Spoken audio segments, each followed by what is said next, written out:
Et donc Soisic, toi tu es conservatrice des bibliothèques de la ville de Paris, ancienne directrice de la médiathèque Françoise Sagan et formatrice, membre du Centre de recherche et d'information sur la littérature pour la jeunesse, le CRILJ.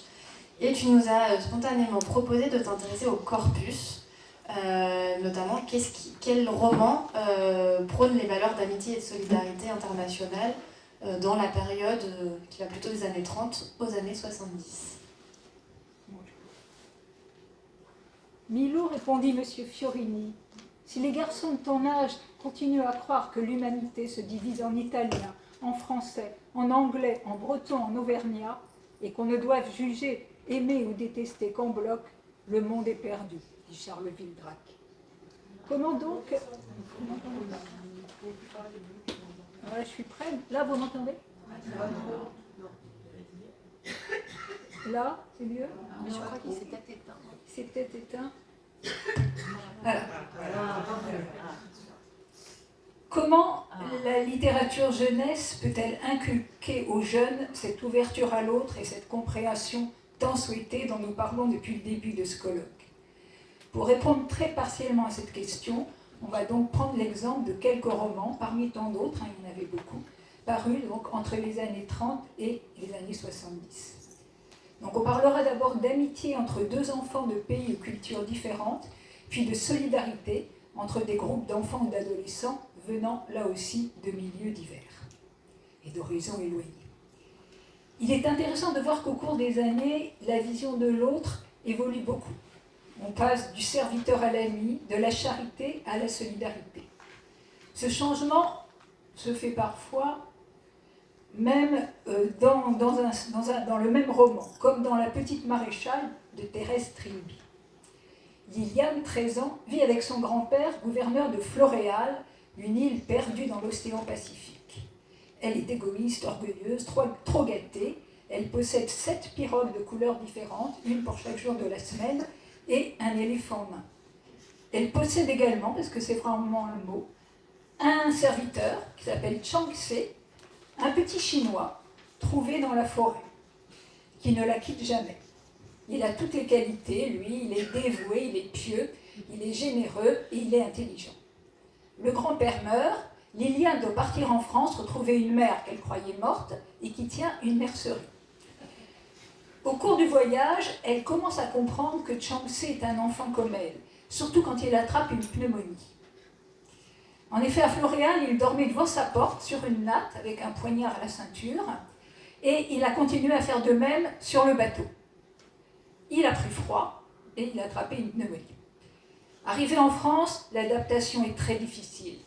Mais grâce à l'amour de sa mère et au dévouement de Chang-Se, Liliane s'adoucit et se met à écouter et respecter celui qui n'était pour elle autrefois qu'un inférieur. Mais dans beaucoup de romans des années 50 et 60, la relation reste inégale. C'est en particulier frappant chez Paul-Jacques Bonzon, qui n'a pas écrit que Les 6 compagnons, mais plusieurs romans uniques qui ont pour caractéristique commune d'être très sentimentaux et farouchement chastes. Je vais en citer 3, mais plusieurs autres sont également bâtis sur le même principe. Un adolescent français, toujours de milieu très modeste, se lie d'une très grande amitié avec une fille souvent plus jeune d'un autre pays et l'aide à sortir d'une situation difficile avec à chaque fois une dimension sacrificielle très forte. Dans Du Gui pour Christmas, Côme, le petit pêcheur normand, ira vendre dans des conditions très dures du gui dans les rues de Londres pour tenter de retrouver Margaret, la jeune Anglaise qu'il a sauvée de la noyade en France.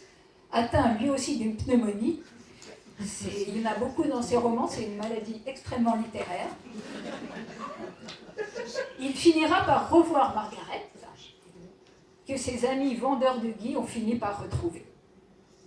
Dans La Croix d'or de Santa Anna, Vincent le Savoyard risquera sa vie dans un gouffre, traversera clandestinement la frontière italienne et sera emprisonné afin de pouvoir innocenter le frère de la petite Rosalba, accusé de vol. Dans J'irai à Nagasaki, Phil, le jeune vendeur de crabes, se languit de son ami Yuki, qu'il avait recueilli quelques semaines chez lui à Cherbourg et qui était reparti au Japon. Il devra aller jusqu'à Nagasaki pour la sauver de la prison et de la mort. Mais les choses évoluent. Ismaël, l'aiglon d'Ouarzazate, gamin des rues, mais aussi fier descendant des princes nomades de l'Atlas, sait très bien faire comprendre au jeune Français Pascal, qui veut le réconcilier avec son vieil ami Aboubar, issu d'une autre tribu, qu'il se mêle de ce qui ne le regarde pas et qu'il ne comprend pas. Toujours de Jacqueline Servon,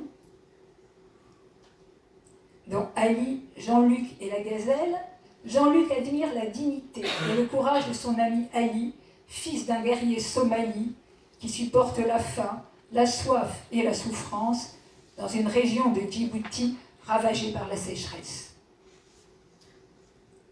Adulte, Martin se souvient de son amitié avec Fofana, meneur de clan et maître des éléphants. Fofana, j'ai gardé de toi l'image d'un prince de la brousse. Tu as la belle part, à chacun la sienne. Depuis que tu m'as donné mon premier arc lobby, que j'accrochais à l'arbre de paix, dans la cour de la maison d'école quand nous avions 15 ans, je suis de ton clan. Je reviendrai peut-être en Afrique, prospecter des cailloux du pétrole, comme mon père. C'est mon lot. Je le répète, tu as la meilleure part, et je t'envie. René Guillot disait dans une conférence « Je voudrais que dans ce temps d'inquiétude du monde, chaque livre écrit pour les enfants soit un message d'amitié et de paix. » Parfois même, la situation s'inverse complètement. Dans un très amusant roman, La grande aventure de Bouba, de Lucie Rosier-Fontaine, c'est l'enfant noir qui sauve son amie blanche. Donc Bouba vit dans un petit village du Cameroun et il a une correspondante française, c'est organisé par l'école, qui s'appelle Françoise. Ils deviennent très amis et un jour, Françoise lui envoie une lettre en lui disant « Mon Dieu, cette Bouba, c'est absolument affreux, voilà, donc tu sais que maman a perdu son travail, on n'a plus d'argent, et donc je faisais un peu de ménage chez un antiquaire, et j'ai cassé une pendule très, très coûteuse, et il me dit que je dois la rembourser, que je dois donner 500 francs de l'époque. C'est affreux, Bouba, aide-moi. » Qu'à cela ne tienne, dit Bouba, je vais aller en France, je vais gagner de l'argent et je le donnerai à Françoise. Donc, il quitte subrepticement son village. Il arrive à Douala. Il prend le bateau, un paquebot, comme passager clandestin. Il est découvert, il devient la mascotte de l'équipage. À Marseille, ils veulent le renvoyer dans son pays. Il s'enfuit, il fait du stop, sans que personne ne s'étonne de voir ce gamin sur les routes, mais bon, n'ergotons pas. Et donc, il finit par arriver à Lyon. Alors là, il a quand même un peu de mal à trouver du travail, quand même, mais il finit par être embauché par un cafetier receleur qui tire parti de sa naïveté. Il finit par voir qu'il y a un truc qui ne va pas. Il s'enfuit de nouveau, il arrive à Paris, il va voir l'antiquaire qui finalement n'est pas si méchant que ça, il lui raconte son histoire, l'antiquaire est ému, il lui dit « bon, bah, c'est bon, je passe l'éponge ». Il y a un journaliste qui est dans la salle, qui est dans le magasin, qui entend ça, il fait passer Bouba à la télévision, les téléspectateurs sont émus, ils se cotisent pour lui payer son billet de train pour Marseille, et il trouve même du travail pour la mère de Françoise dans une librairie. Et Bouba rentre chez lui, il reprend le bateau qu'il a opportunément attendu à Marseille, et il rentre chez lui dans son village, et voilà, c'est réglé. Et puis, il faut citer un texte aussi, qui est assez étonnant, très en avance sur son temps, puisque c'est le premier roman français antiraciste et anticolonial, en tout cas pour enfants, qui s'appelle Babadienne et morceaux de sucre, qui est écrit par Claude Aveline, avec des illustrations de Jean Brulaire, dont on a déjà parlé. Donc ça se passe au Sénégal et les habitants d'un petit village trouvent un jour, dans la palmeraie, un enfant blond aux yeux bleus. À toutes les questions qu'on lui pose, il répond « je ne sais pas ». Donc personne ne comprend d'où il peut venir. Et morceau de sucre, hein, puisque c'est ainsi qu'ils finissent par le nommer, puisqu'il ne connaît pas son nom, finit par devenir très ami avec un petit villageois, Babadienne, le fils du chef, au point même qu'ils s'enfuient tous les deux quand ils risquent d'être séparés. Alors tout le monde les cherche, ainsi qu'un autre enfant noir qui a aussi mystérieusement disparu.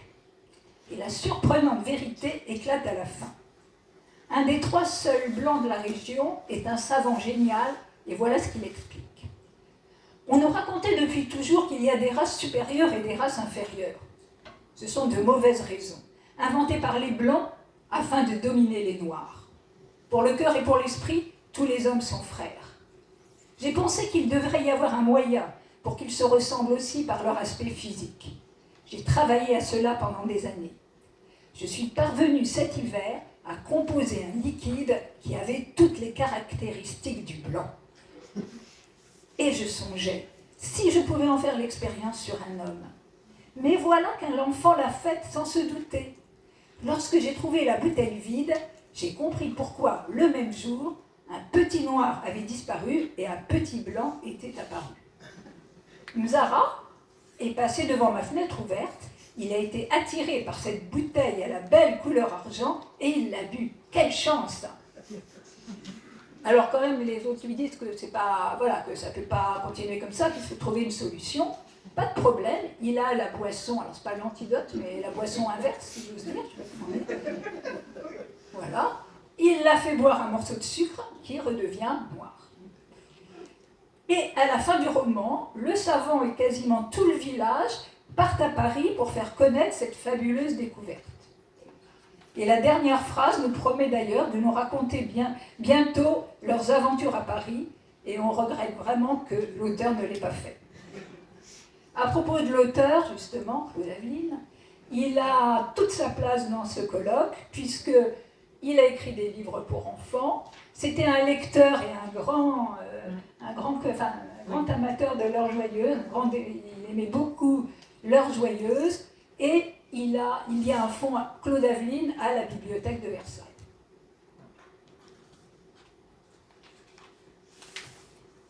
Donc ces amitiés internationales peuvent parfois réaliser cet idéal de réconciliation et de concorde entre les peuples.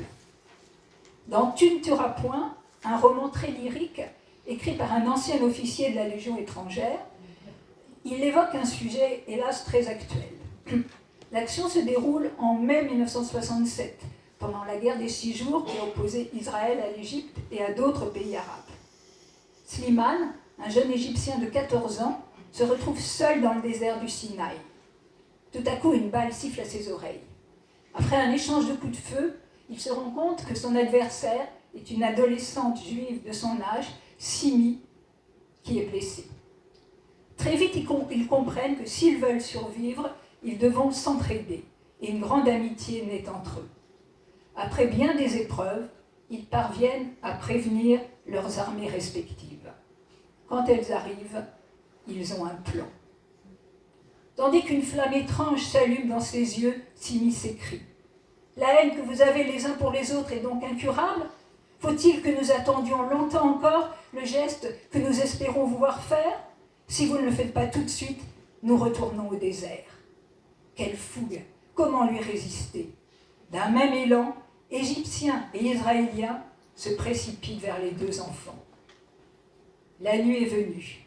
Le repas achevé, rassemblés autour du feu, les équipages fraternellement mêlés écoutent les rescapés narrer leur aventure, expliquer la conception de l'amitié qu'ils rêvent de voir s'établir entre tous les peuples de la terre, puis évoquent le serment qu'ont fait les enfants, de consacrer leur vie à semer la paix dans le monde.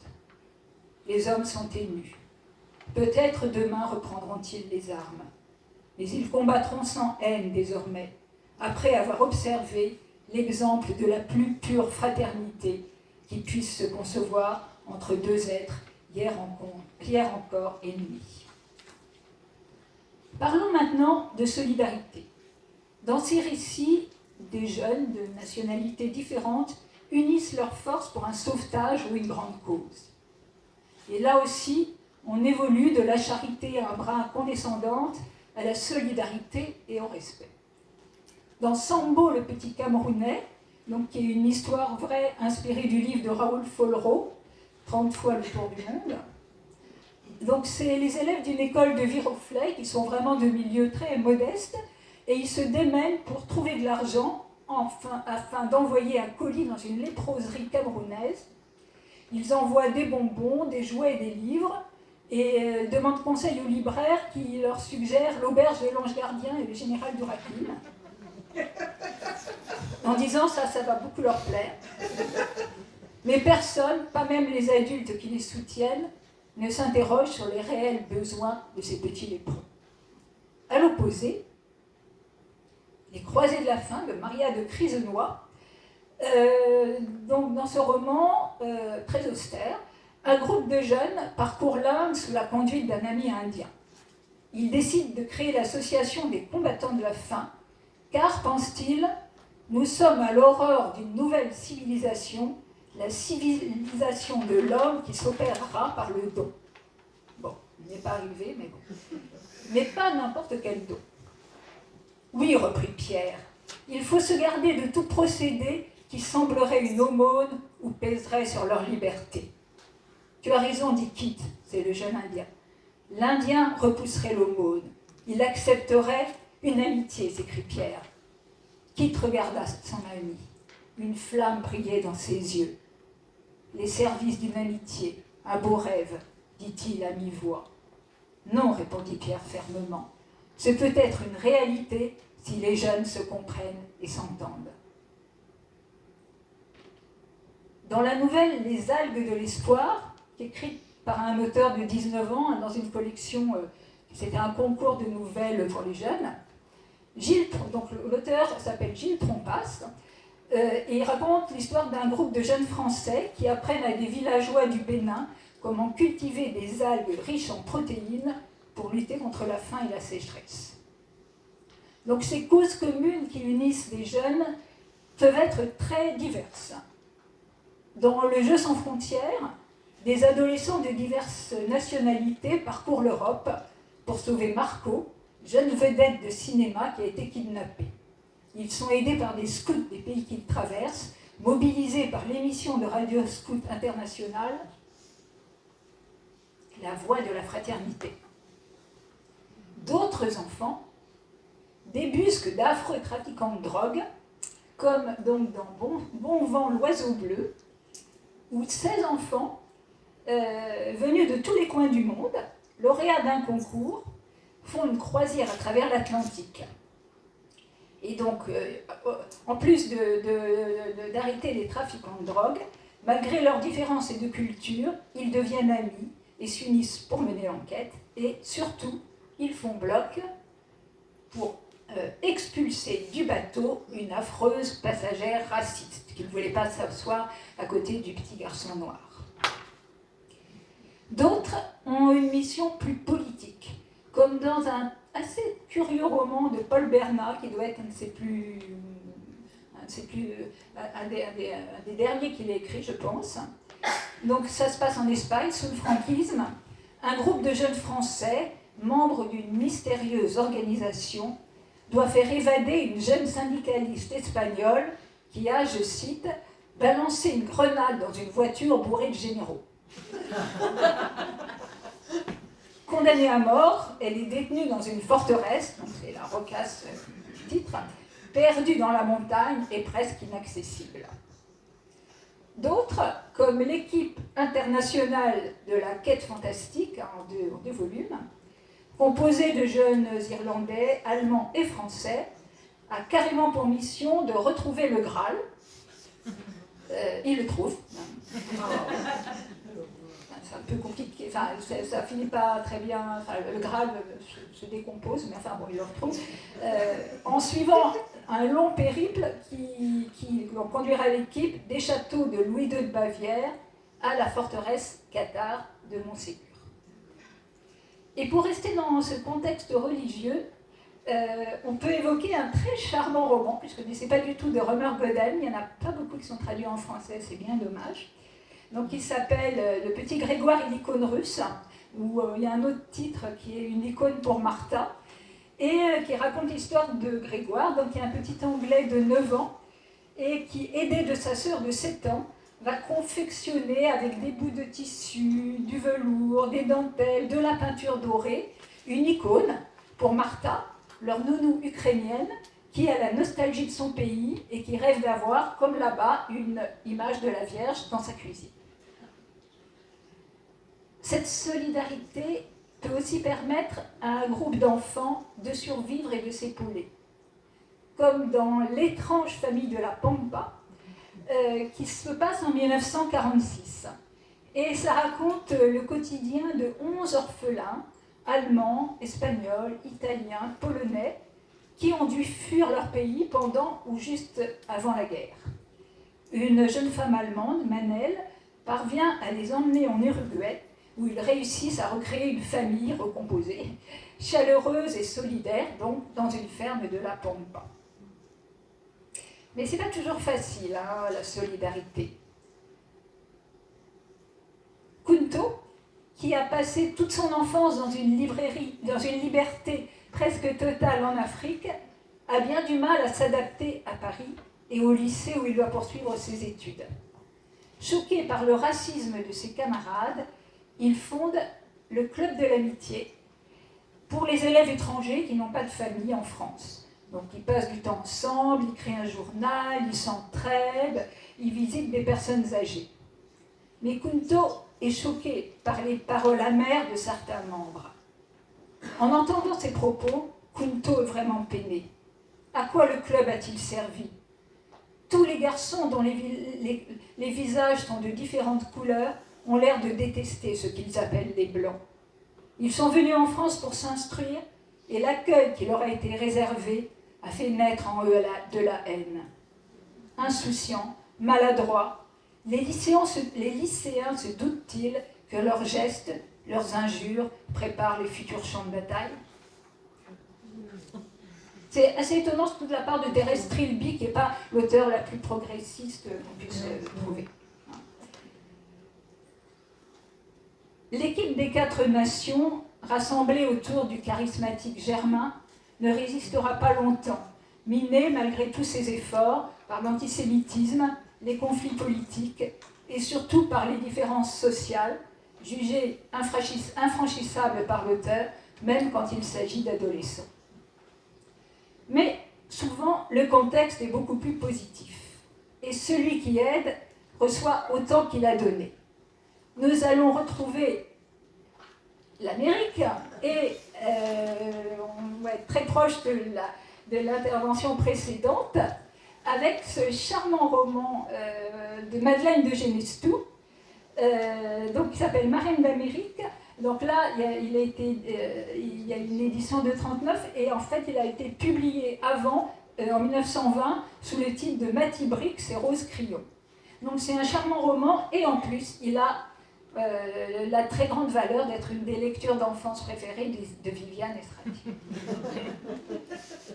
Donc dans Marraine d'Amérique, ça raconte l'histoire de Matty Brix, donc, qui est une petite américaine de 12 ans, très riche, hein, son père est banquier, et elle décide en 1916 d'être la marraine d'une petite Française orpheline de guerre. Donc c'est avant l'entrée en guerre des États-Unis, il y a beaucoup de pages là-dessus. En Amérique, les gens sont partagés, il faut intervenir, mais oui, mais non, etc. Donc elle décide de faire quelque chose. Donc elle choisit Rose, qui a son âge, et lui envoie des colis et de l'argent. Mais ça ne suffit pas, d'autant qu'au bout d'un moment, elle n'a plus de nouvelles de Rose, donc elle décide de partir en France. Donc elle embarque sur un bateau, évidemment, avec son frère de 14 ans, là que vous voyez sur l'image, Phil, et leur gouvernante. Donc en pleine guerre, ils manquent de se faire torpiller, ils arrivent à Paris, ils cherchent partout Rose et sa famille, qui, comme en fait leur maison a été détruite par les bombardements, ils ont été déplacés à Tarbes. Donc ils finissent par les retrouver, et donc ils arrivent là-bas, et Mathie décide qu'il faut donc, leur trouver une ferme. Donc elle appelle son père, et lui dit papa, il faut que j'achète pour Mathie et sa famille une ferme, des outils, du matériel agricole, des poules, du bétail. Pas de problème, dit papa, j'envoie l'argent. Il est très très cool, le père. Et ils décident de travailler tous ensemble, parce qu'ils s'entendent très bien, pour faire de cette ferme une exploitation moderne. Elle va recruter d'autres jeunes de son entourage, enfin de son entourage, jeunes américains, qui, soit en venant en France, soit à distance, vont aider de toutes les manières possibles les villageois, les réfugiés, et ça va faire de belles amitiés franco-américaines. J'ai presque fini. À la fin du roman, Mathie et son frère Phil vont rester un peu en France, car, dit leur père, qui a quand même fini par venir les voir, j'ai retrouvé une Mathie plus sérieuse, plus instruite, mais aussi moins impatiente et volontaire. Tu peux demeurer encore ici pour apprendre à diriger une maison avec économie, comme seules les Françaises savent le faire, tout en restant gracieuses et gentilles. Là aussi, ces actions solidaires, même modestes et locales, permettent d'aller beaucoup plus loin. Dans un autocar grand comme le monde, un groupe d'enfants se retrouve seul dans un autocar dans la montagne autrichienne, bloqué par une avalanche. Ils font preuve de débrouillardise et de solidarité. À la fin de l'aventure, quand tout danger est écarté, le chauffeur du car s'adresse au groupe. Ce que vous avez vécu là ressemble à ce qui se passe dehors dans le monde. Je vous demande de ne pas oublier cette aventure, car si vous vous en souvenez adulte, vous agirez comme aujourd'hui. Et alors, le monde entier sera peut-être un jour comme un grand autocar où tous les passagers s'entraideront. Un autocar grand comme le monde. Parfois, ce sont les livres eux-mêmes qui déclenchent cette solidarité internationale. Vous connaissez sans doute l'histoire vraie des grues de Sadako. Sadako est une petite japonaise qui a été exposée à la bombe d'Hiroshima en 1945. 10 ans plus tard, elle est atteinte d'une leucémie. On lui raconte une légende qui dit que quiconque confectionne 1000 grues en origami voit son vœu exaucé. Sadako plie 644 grues de papier, mais meurt le 25 octobre 1955 à l'âge de 12 ans. Son histoire devient vite célèbre. Grâce aux livres qui la racontent, les enfants du monde entier, aujourd'hui encore, plient des grues en origami et les envoient à Hiroshima et à Seattle, où il y a aussi sa statue. Grâce à Sadako, la grue en papier est devenue un symbole international de la paix. Mais il faut conclure. J'ai cité un grand écrivain pour débuter cette communication. En voici un autre pour la terminer. Éric Kesner, à la fin de Petit Point et ses amis, nous dit ceci. Et cette fin est juste et heureuse. Mais vous pourriez en conclure que dans la vie comme dans notre livre, les choses se dénouent toujours avec la même logique. Ce serait là en tout cas une funeste erreur. Ce devrait être ainsi, mais il n'en est rien.